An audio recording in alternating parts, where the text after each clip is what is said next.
I want to shift a little bit. I want to shift a little bit away from, I focused a little bit on nature. I want to talk a little bit more now about human nature.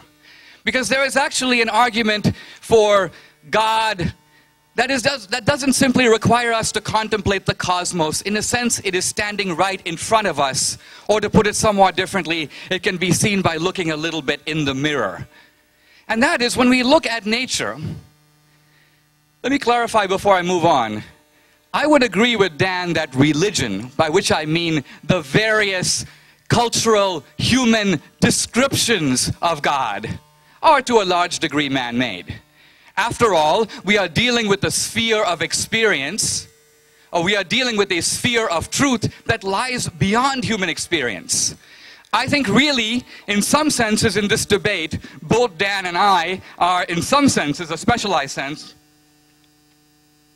we are both agnostics. And what I mean by that is we are debating a question for which there is not and cannot really be decisive empirical evidence. If I were to say to you, is there life after death? How could we figure this out? Dan might say, well, I don't see any evidence that it's so. Well, what kind of evidence are you waiting for? You want dead people to come back to life and stand up in court and give testimony? Is that what you're waiting for? Then you'll believe? No. All right. So Dan is exactly in the position of that caveman circa 5,000 BC or 10,000 BC, whose whole world was limited to 2 miles from where he was born, and decided on the basis of rational evidence that there could be nothing else out there. Why? Because his little instruments couldn't see them. In other words, how hubristic and narrow-minded of us to assume that all the available information we have now, that's it. That's all we know. And what we don't know can't possibly exist. It's ridiculous. It would have been absurd if we had believed that in the past. Imagine if other scientists had believed that 500 years ago. We deny the existence of all planets outside our solar system. Why? We've seen no evidence of them.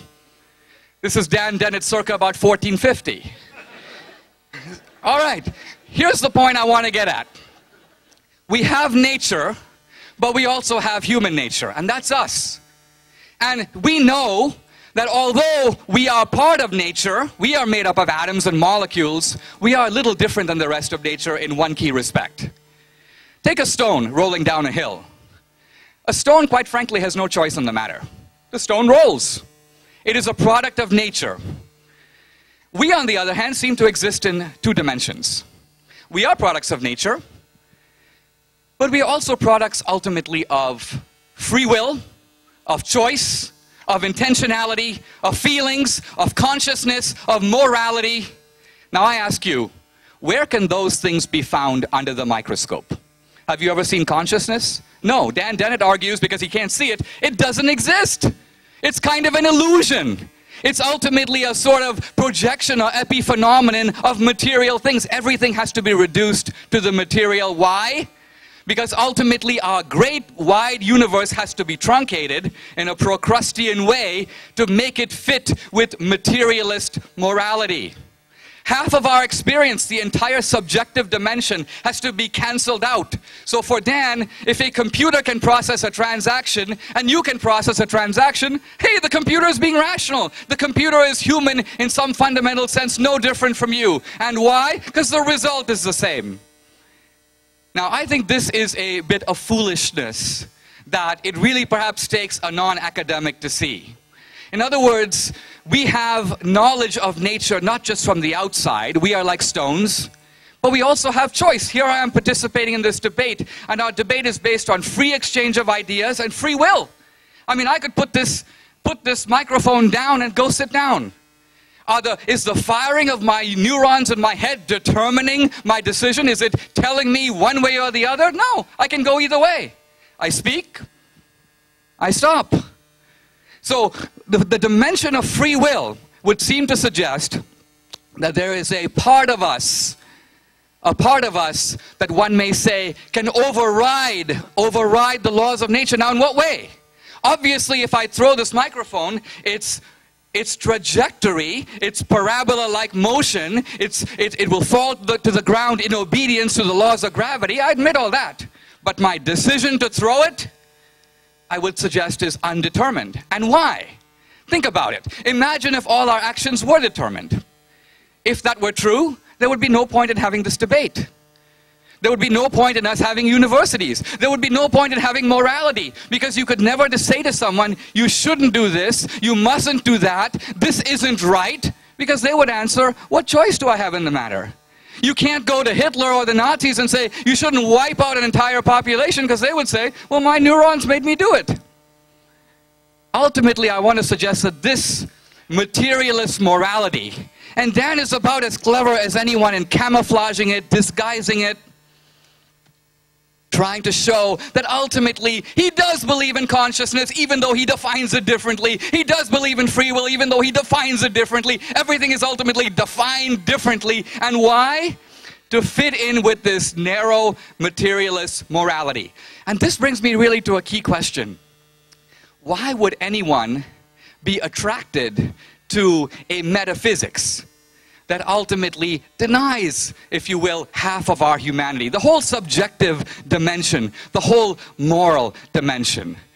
I want to suggest ultimately that atheism is not even so much an intellectual revolt. Because think about it, when it comes to God, I would agree, I don't know that God exists. I believe that he does. Now, knowledge is not the same thing as belief. I wouldn't say I believe in my brother. I know the guy. You only believe when you don't know. So here's the difference. I don't know, and still I believe. Dan doesn't know, and therefore he doesn't believe. What unites us is both of us don't know. We're actually both ignorant. The only difference is Dan thinks he's a champion of reason, and I'm a champion of blind faith. No, we are both reasoning in the dark. The only difference is he won't admit it. I am saying that ultimately the decision to embrace God is not even just a matter of reason. It's ultimately also a matter of choice. And why? The reason was given by Pascal. He said a long time ago that there are some things in life for which you'll never have the evidence. You've dated a woman. You've gone out with her for 5 years, 10 years. I submit that there's no amount of dating that can convince you what life with her will be like for the next 50 years. There's no way to know. So you could say, well, you know what, I'm going to be an agnostic. I'm going to wait for the data to come in. Well, if you're an agnostic in that sense, she will marry someone else, or you will both be dead. You ultimately have to decide based on what you know whether you should propose, whether you should go for it. You've got to ultimately make that rational step. So faith is involved. But I'm suggesting that from the outset, it is a rational faith grounded in science, grounded in evidence, grounded in experience, and ultimately asking, what kind of society do we want to be part of? Is there a reason to believe in a transcendent basis for the world? How did it come to be? For us, why are we here?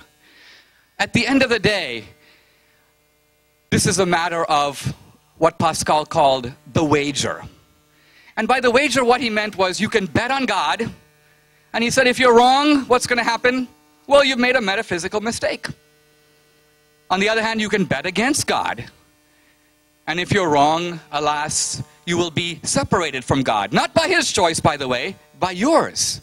You are cutting yourself off from God. And Pascal's point is, why would any rational person choose against God? If you choose against him, you lose nothing. If you choose for him, you have the prospect of gaining everything. And so the idea here is to humbly open yourself up to God. Of course, do it on the basis of evidence, not against the evidence.